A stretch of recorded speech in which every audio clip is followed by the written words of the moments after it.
Un altre tipus de preguntes que podem afegir al qüestionari són les preguntes d'omplir which.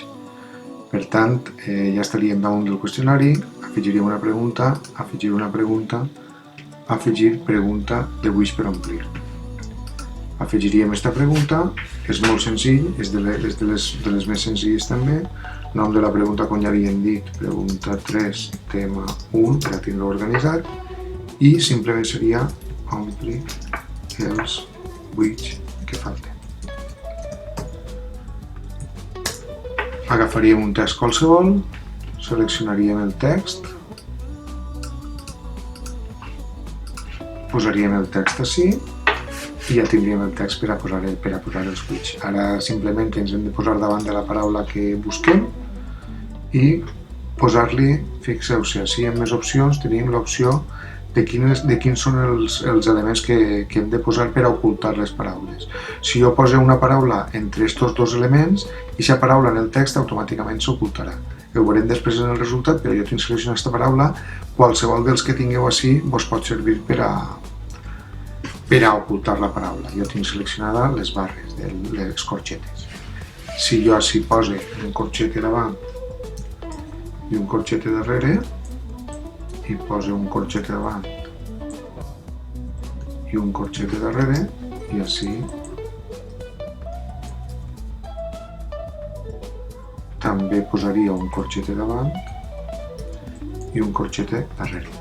És important que es fixeu en quin tipus de paraules seleccioneu, perquè moltes vegades, per exemple, no podeu seleccionar dues paraules que siguin la mateixa, perquè després a l'hora d'omplir-la vos pot prestar a confusió.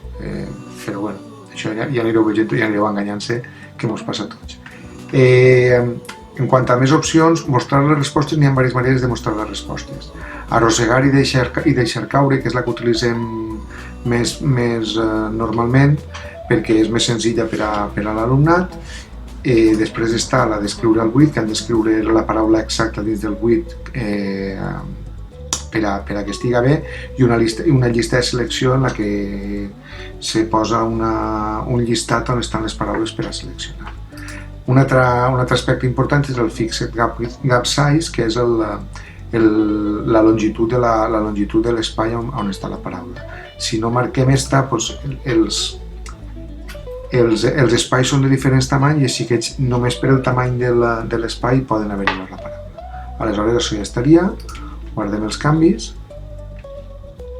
i, si visualitzem, vegem com queda el resultat. Aleshores, així està la paraula, està format per diversos aparells i sistemes, 3 funcions: nutrició, relació, reproducció i vitals.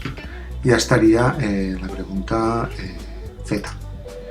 És una pregunta molt senzilla, així vegeu que són 3, cada paraula compta un punt, però si jo li vull donar el valor 1 a la pregunta, simplement en el llapis, marque el llapis, ho canvio per valor 1 per a que s'adapti a la puntuació que tenia i ja està. I fins ací aquest videotutorial. Ens vegem endavant.